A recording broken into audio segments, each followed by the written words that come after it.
العلم هو النور الهادي والمفتاح لكل الخير من يرد الله به خيرا. بسم اللہ الرحمن الرحیم نحمدہ ونصلی علی رسولہ الکریم اما بعد. مصنف رحمۃ اللہ علیہ آگے ارشاد فرماتے ہیں وَيَنْعَقِدُ النِّكَاحُ بِلَفْظِ النِّكَاحِ وَالتَّزْوِيجِ وَالتَّمْلِيكِ وَالْهِبَةِ وَالصَّدَقَةِ،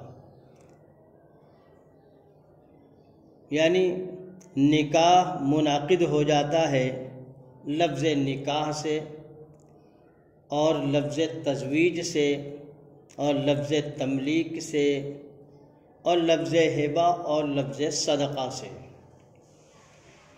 ولا ينعقد بلفظ الاجارۃ والاعارۃ والاباحۃ، اور نکاح منعقد نہیں ہوتا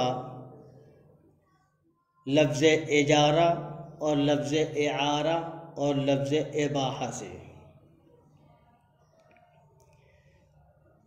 عزیز طلبہ کرام، مصنف رحمۃ اللہ علیہ اس عبارت میں یہ بتانا چاہتے ہیں کہ انعقاد نکاح کن الفاظ سے ہو سکتا ہے اور کن الفاظ سے نہیں. لہٰذا یہ کہا اور یہ کہنا چاہا کہ جو الفاظ صراحتاً نکاح کے معنی کے لیے وضع کیا گیا ہے،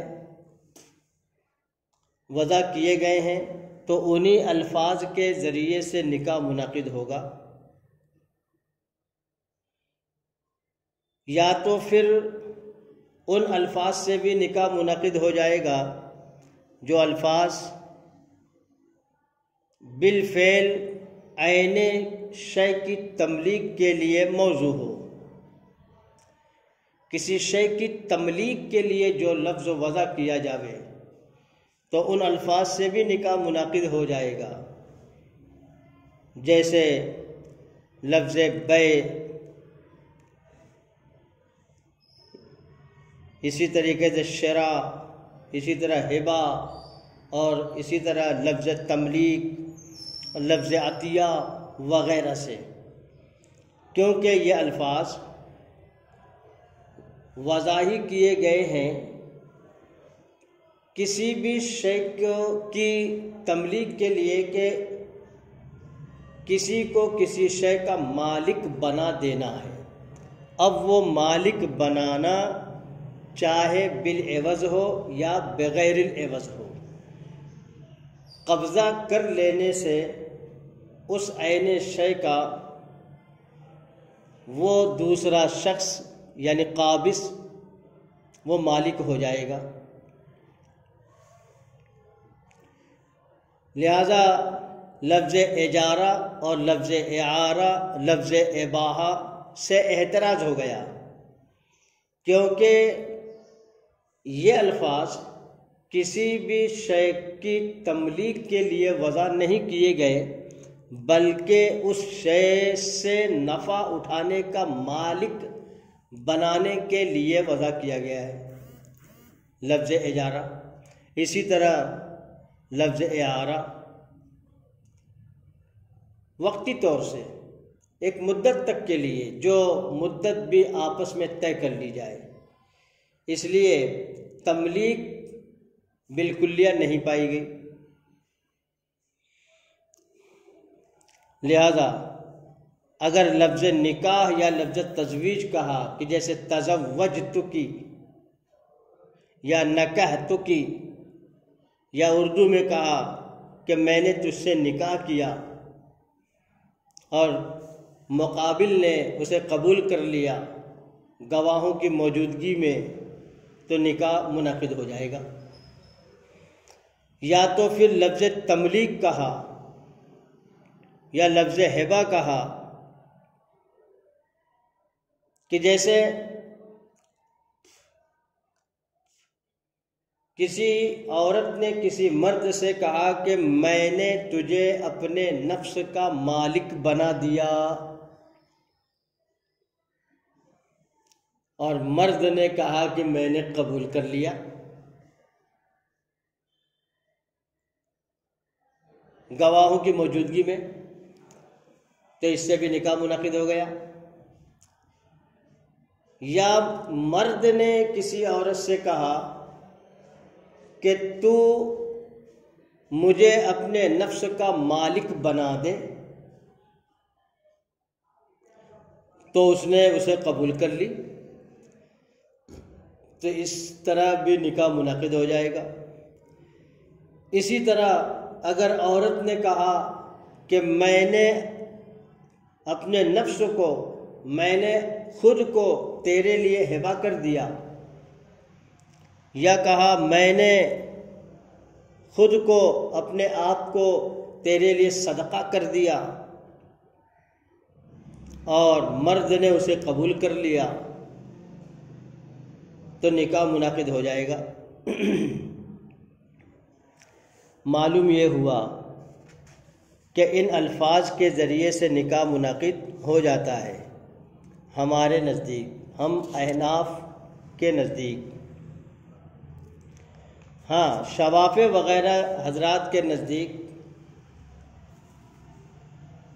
اس طریقے سے نکاح منعقد نہیں ہوتا۔ وَيَجُوزُ نِكَاحُ الصَّغِيرِ وَالصَّغِيرَةِ إِذَا زَوَّجَهُمَا الْوَلِيُّ بَكْرًا كَانَتِ الصَّغِيرَةُ أَوْ سَيِّبًا، اور جائز ہوگا نابالغ لڑکے اور نابالغ لڑکی کا نکاح کرا دینا، اذا زوجہما الولی، جبکہ ان دونوں کا نکاح ولی نے کرا دیا ہو، بکرن کانت الصغیرۃ او سیبا، وہ صغیرہ کنواری ہو یا سیبہ یعنی کنواری نہ ہو۔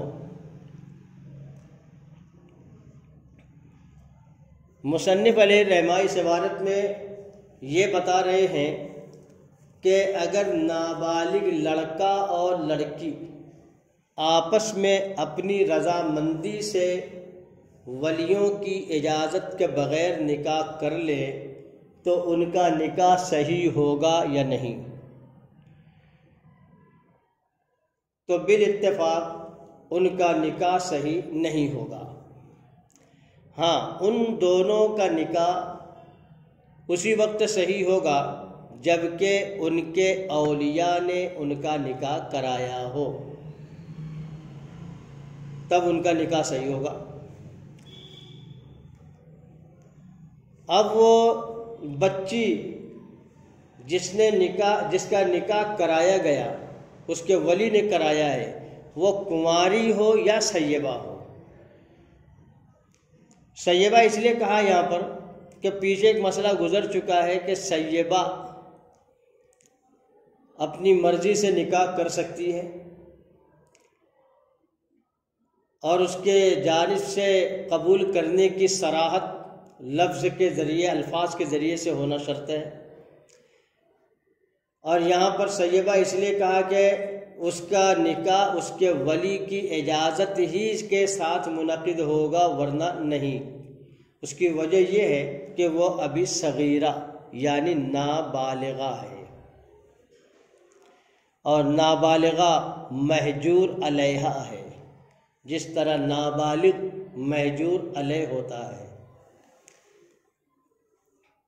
آگے مصنف رحمۃ اللہ علیہ فرما رہے ہیں والولی هو العصبۃ، اور ولی وہ عصبہ ہیں۔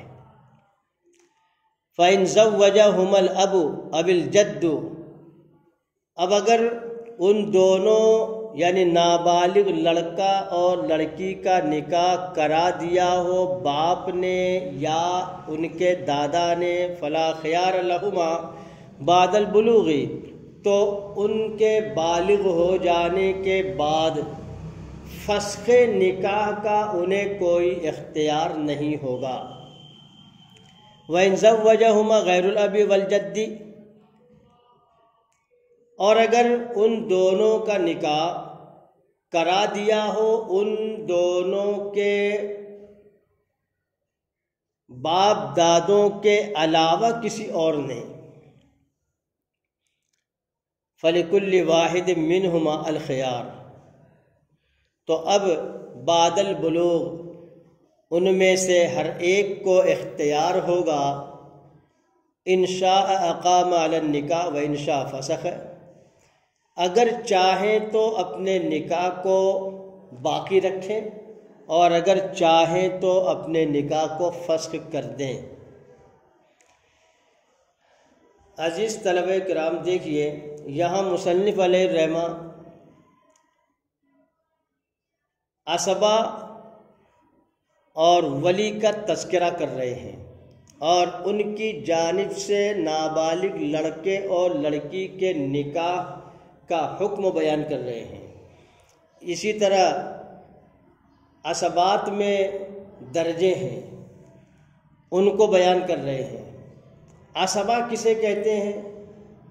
عصبہ کہتے ہیں، اردو مفہوم میں کہا جائے گا خونی رشتہ۔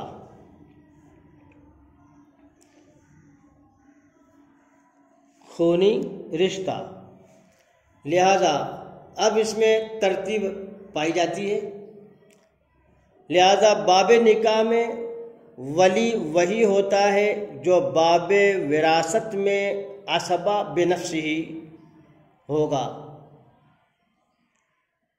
عصبہ بنفسہ ہی کسے کہتے ہیں؟ یہ ہے کہ جیسے لڑکا یعنی بیٹا،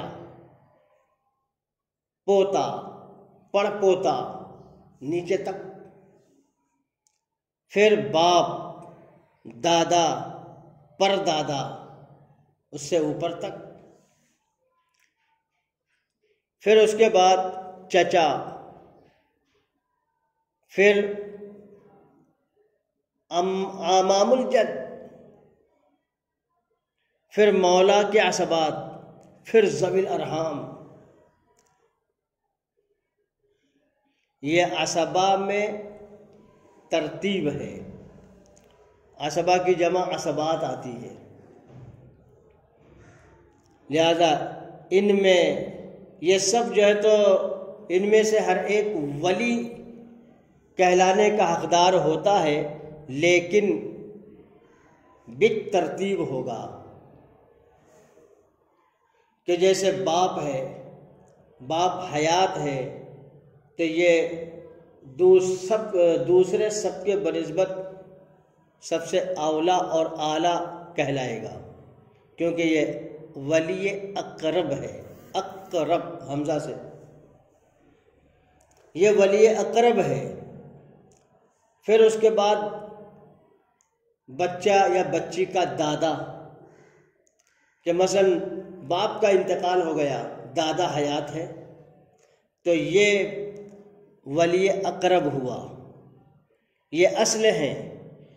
اس لیے ان دونوں میں سے کسی نے اپنے نابالغ لڑکے یا لڑکی کا نکاح کرا دیا تو مصنف علیہ الرحمہ یہ حکم بیان کر رہے ہیں کہ جب یہ دونوں بالغ ہو جائیں تو اب ان سے ان کا اختیار ساقط ہو گیا، لہذا نکاح کو فسخ کرنا چاہیں تو ان کا نکاح فسخ، وہ اپنا نکاح فسخ نہیں کر سکتے۔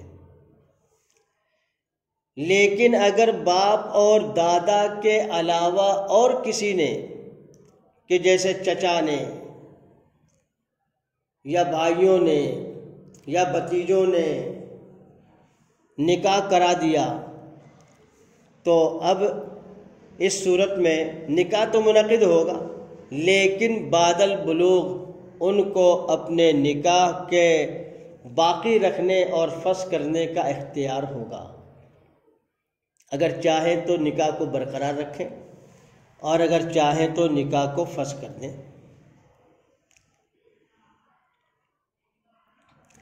آگے مصنف فرماتے ہیں ولا ولایت لعبد ولا صغیر ولا مجنون ولا لکافر علی مسلمۃ،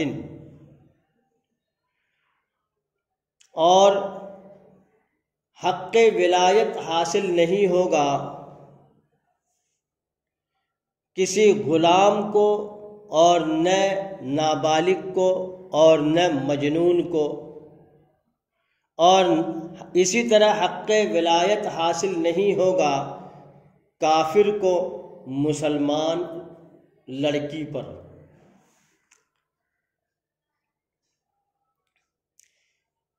یہ حق ولایت کو بیان کر رہے ہیں، کیونکہ ولی بننے کے لیے شرط یہ ہے کہ وہ خود مختار ہو،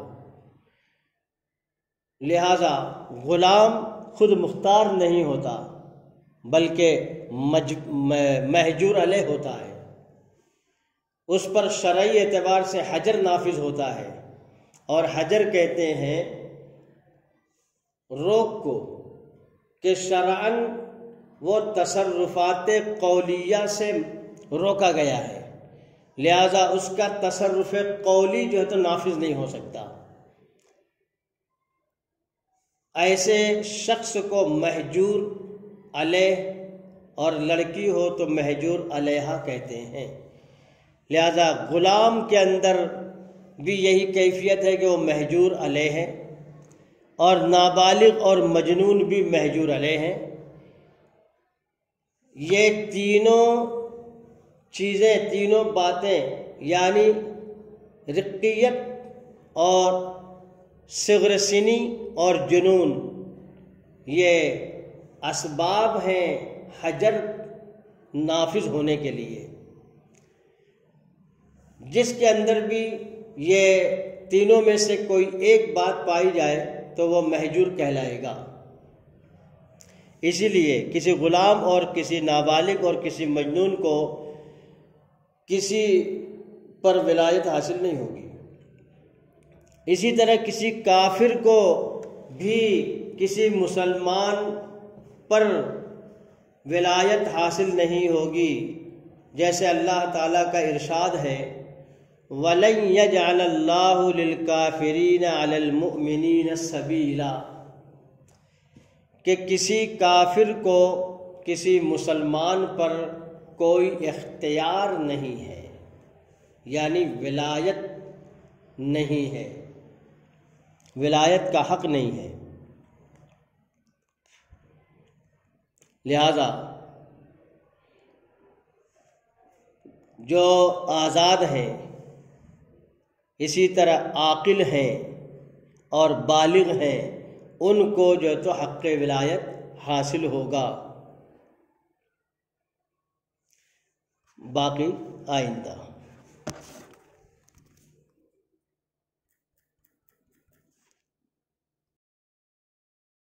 السلام عليكم، لا تنسوا الاعجاب بالفيديو والاشتراك في القناة تشجيعا لنا لنستمر بنشر المزيد إن شاء الله.